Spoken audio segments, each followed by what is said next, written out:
মুক্তভাৱে টকাটো ব্যৱহাৰ কৰিব। মই আজি আপোনালোকক কথা দিছো, এই জায়গাটো হল মোৰ নিজৰ বাবাৰ জন্মভূমি। ইয়াতে মই কথা দিছো, আপোনালোকক আমি আৰু 25,000 টকা দিম, আৰু 25,000 টকা দিম। মাত্ৰ এই টকাটো পাবৰ কাৰণে আপোনালোকে মোক সহযোগিতা কৰিব। এই 10,000 টকা দি আমি কি কৰিম? আমি এটা গোটত আছো। যদি 10 গৰাকী মহিলাই নিজৰ 10,000 টকা গোটলৈকে লৈ যায়, তেতিয়ালে গোটত 1 লাখ টকা হ'ব। আৰু 1 লাখ টকা ডাঙৰ টকা। যদি একেলগে আমি গোটটোক শক্তিশালী কৰোঁ, 1 লাখ টকা যদি আমি গোটটোত ব্যৱহাৰ কৰোঁ, বেংকে আমাক আৰু লোন দিব গোটটোক। কাৰণ যিকোনো গোটৰ যদি 1 লাখ টকা বেংকত দেখা পায়, তেতিয়াহ'লে সেই গ্ৰুপটোক বেংকে আৰু বেছি লোন দিব আগবাঢ়ি আহিবই, তাত কোনো সন্দেহ নাই। 1 লাখ টকা লৈ গোটটোৱে আমি নিজাকৈ বিভিন্ন ব্যৱসায় কৰিব পাৰোঁ।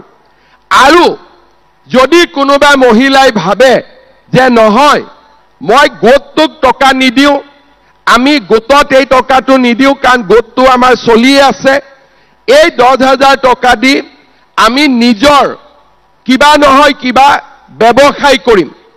গৰু থাকিব, ছাগলী থাকিব, কিবা আমি ব্যৱসায় কৰিম, তাঁত শিল্প থাকিব।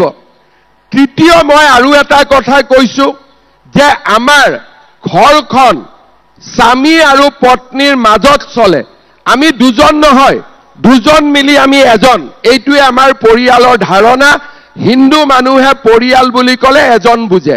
যদি মহিলাগৰাকীয়ে নিজৰ হাজবেণ্ড বা স্বামীৰ ব্যৱসায়টো যদি এই টকাটো খটাই, ঘৰৰ উৎপাদন বাঢ়িব। কোনোবাৰ হাজবেণ্ডৰ সৰু পাণ তামোলৰ দোকান এখন আছে, এই 10,000 টকাটো যদি দোকানখনত পায়, ঘৰৰে উপাৰ্জন বাঢ়িব। এতিয়া গ্ৰুপত দিব পাৰে, নিজে উপাৰ্জন কৰিব পাৰে, বা আপোনালোকে ঘৰৰ ব্যৱসায়, মই স্বামীৰ ব্যৱসায় বুলি কোৱা নাই, ঘৰৰ ব্যৱসায়টো এই পুঁজিটো আপোনালোকে দিব পাৰে। ইয়াৰ পিছত আজি কি তাৰিখ হ'ল? আজি হ'ল আমাৰ 22 আগষ্ট। অহা বছৰ আমাৰ অফিচাৰসকল আপোনালোকৰ ঘৰে ঘৰে যাব, 40,000 পৰিয়ালৰ ঘৰে ঘৰে যাব।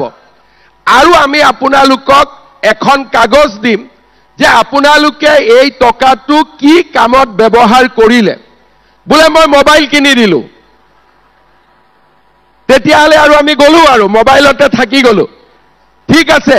বোলে নহয়, এই টকাটো আমি ভাল কামত ব্যৱহাৰ কৰিছোঁ। ভাল কামটো কি মই জানিব নোখোজো, আপোনালোকে যিটো ভাল কামত ব্যৱহাৰ কৰিব সেইটোৱে ভাল আছে। তেতিয়াহ'লে অহাবাৰ আমি আপোনালোকক এটা বেলেগ কৰি, যিসকলে 10,000 টকা ভালকৈ ব্যৱহাৰ কৰিলে তেওঁলোকক আমি 25,000 টকাকৈ দিম। 25,000 টকা। এই 25,000 টকাৰ 15,000 চৰকাৰে দিব, 10,000 টকা বেংকে দিব। তাৰ পিছত আকৌ আমি চাম যে এই 25,000 টকা আপোনালোকে কেনেকৈ ব্যৱহাৰ কৰিলে। যদি এই 10,000 আৰু 25,000 দুইটা টকা যদি আপোনালোকে ভাল কৰি ব্যৱহাৰ কৰে, অহাবাৰ আমি আপোনালোকক বেংকৰ পৰা 50,000 টকা আপোনালোকক আমি ঋণ দিয়াম, সুদ আমি দিম, আৰু 50,000 টকাৰ 25% আমি সাবসিডি হিচাপে বেংকক দিম। তাৰ মানে এই আঁচনিখন এদিনীয়া আঁচনি নহয়। আজি যি মহিলাক আজি আমি ইয়াত মাতি আনিছো, এই মহিলাসকলক আমি 3 বাৰ, আজি এবাৰ মাতিছো, অহা বছৰ আমি আকৌ মাতিম, তাৰ পিছত আমি আকৌ মাতিম। মোৰ উদ্দেশ্য হ'ল 10,000, 25,000 আৰু 50,000, 85,000 টকা আপোনালোকৰ হাতত চৰকাৰৰ পৰা পোৱাৰ আমি ব্যৱস্থা কৰি দিম।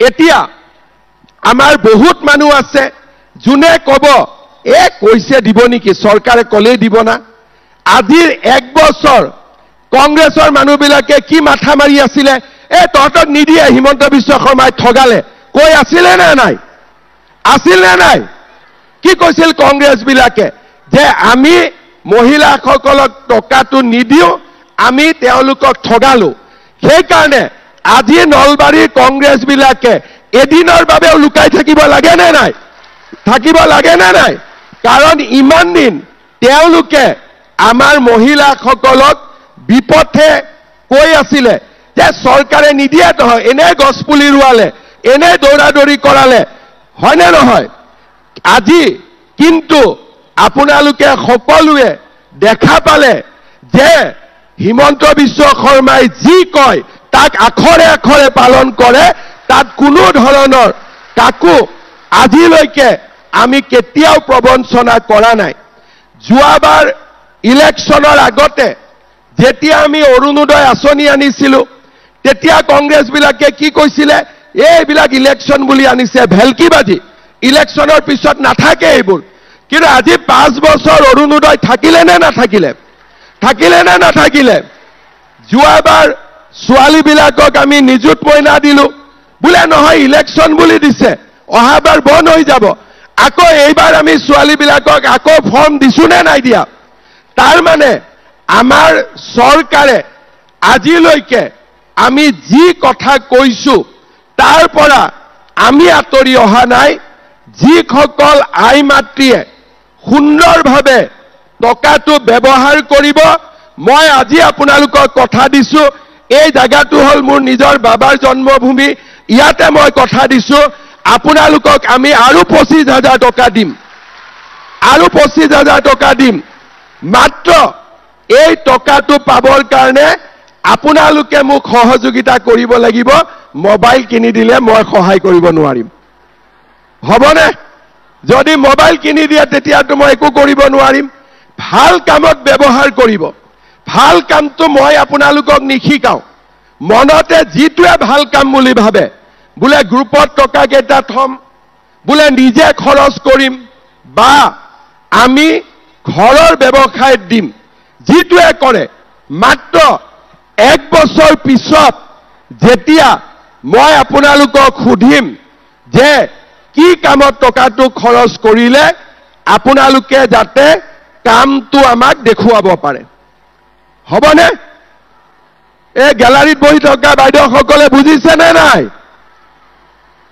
বুজিছে দিয়ক বুজিছে যদি তাৰ পৰা এটা হাত চাপৰি বজাওক তেতিয়া মই বুজিম বঢ়িয়া এইফালে থকা আই মাতৃসকল বুজিছে নে নাই ভাল কৰি বুজিছে এই দূৰত থকা বাইদেউসকল বুজিছে নে নাই ভাল কৰি বুজিছে সেই কাৰণে আজি আমি নলবাৰীৰ পৰা এই কাৰ্যসূচী আৰম্ভ কৰিলো বিহালীত আমি 3 মাহ আগতে এই পইচা দিছিলো আমি যেতিয়া বিহালীত অনুসন্ধান কৰিছো ম্যাক্সিমাম মহিলাই টকাটো ভাল কামত ব্যৱহাৰ কৰিছে তাৰ মানে তেওঁলোকে 25,000ৰ ফালে গৈ আছে নলবাৰীটো মোৰ বিশ্বাস আছে যে আপোনালোকে এই টকাটো ভাল কৰি ব্যৱহাৰ কৰিব আৰু আজি ইমান ধুনীয়াকৈ আপোনালোকক মাতি আনি